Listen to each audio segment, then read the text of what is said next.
Depuis ces quelques mois, nous avons suivi, étape par étape, ces neuf fruits. Il y en a 9 fruits de l'esprit. Aujourd'hui, on arrive au 9e. Ce sera le dernier. La semaine prochaine, sauf changement en cours de route, je commencerai une nouvelle série avec vous que j'intitulerai « Que ton oui soit oui ». Mais nous allons lire ces versets 19 à 22 pour ensuite parler du 9e fruit de l'esprit, la maîtrise de soi. Or, les œuvres de la chair sont évidentes. Ce sont la débauche, l'impureté, le dérèglement, l'idolâtrie, la magie, les rivalités, les querelles, les jalousies, les animosités, les disputes, les divisions, les sectes, l'envie, l'ivrognerie, les excès de table et les choses semblables. Je vous dis d'avance que je l'ai déjà dit, comme je l'ai déjà dit, que ceux qui commettent de telles choses n'hériteront point le royaume de Dieu.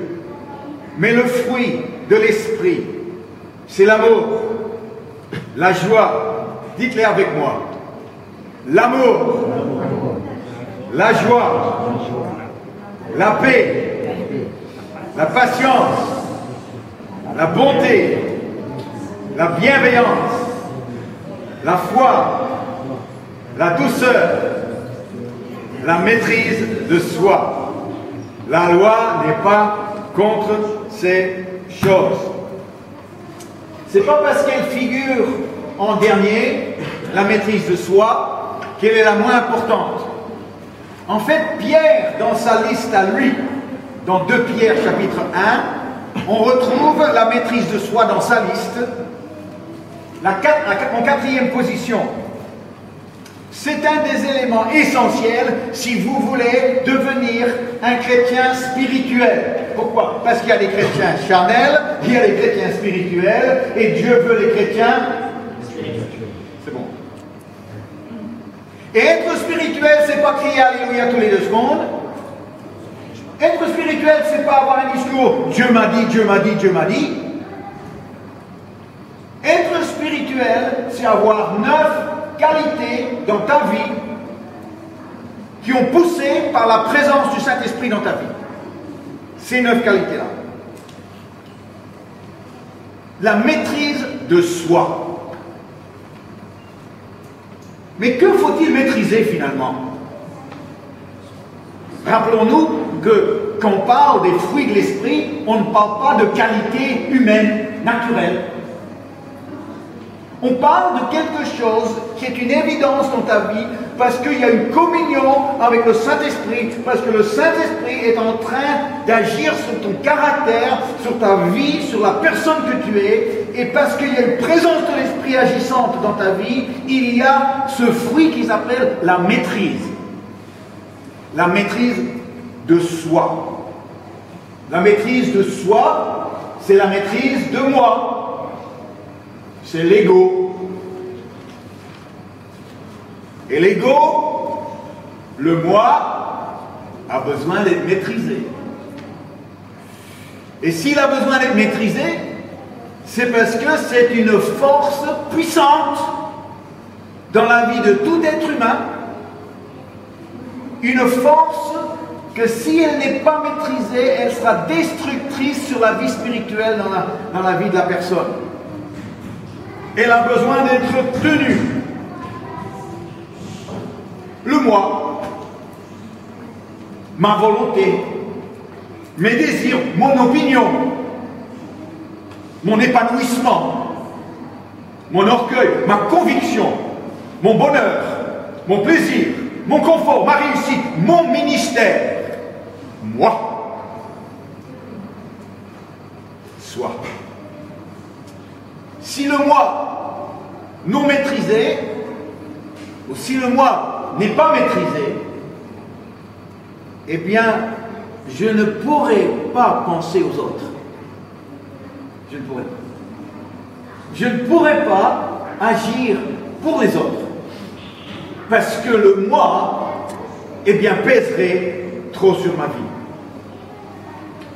Paul nous parle de la maîtrise de soi dans une image, une très belle image. Vous savez, on arrive aujourd'hui à la fin des mondiaux de l'athlétisme. Je ne sais pas si vous avez suivi ça sur France 2, moi j'aime assez bien, sauf que les Australiens ne sont pas très forts. Bon, on a quand même gagné de l'argent. Mais Paul était très sportif. Je suis sûr que s'il vivait aujourd'hui, il aurait le satellite, suivre les émissions sportives. Et régulièrement, dans ses épîtres, eh bien, il y a des images, des références au sport. Et les Corinthiens, c'était la Grèce, c'était la ville la plus sportive de Grèce. Et donc, Athènes était perçue comme l'endroit des académiques, de l'intelligence, les philosophes, mais Corinthe, c'était la ville sportive. Et il écrivait aux Corinthiens, et au chapitre 9 de la première épître aux Corinthiens, il leur donne deux belles images qu'il aurait vues, qui ont dû certainement leur plaire énormément. C'est verset 24 au verset 27. Ne savez-vous pas que ceux qui courent dans le stade courent tous, mais qu'un seul remporte le prix? Courez de manière à le remporter. Il y a une manière à courir qui te permet de remporter le prix. Il faut connaître la manière et courir dans cette manière-là. Verset 25. Tous ceux qui combattent s'imposent toutes sortes d'abstinences et ils le font pour obtenir une couronne corruptible.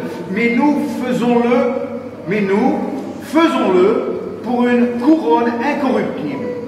Moi donc, je cours, non pas comme à l'aventure, je frappe, non pas comme battant l'air, mais je traite durement mon corps et je le tiens assujetti, de peur d'être moi-même désapprouvé après avoir prêché aux autres.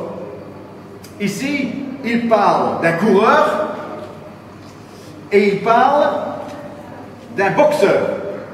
Et si vous lisez les versets qui précèdent, Paul est dans un contexte de la mission de gagner des âmes à Christ. Et pour parler de comment gagner des âmes à Christ, il dit, eh bien, imaginez-vous comme un athlète qui doit remporter une couronne. Il y a un prix au bout. Imagine-toi un boxeur qui se retrouve devant un adversaire et qui doit le mettre KO. Et il dit que pour gagner, eh bien, ceux qui combattent s'imposent toutes sortes d'abstinences. Ils s'imposent. Personne ne les impose à eux. Ils se les imposent eux-mêmes. Et ça, cette expression-là, c'est la même expression qu'il utilise, la maîtrise de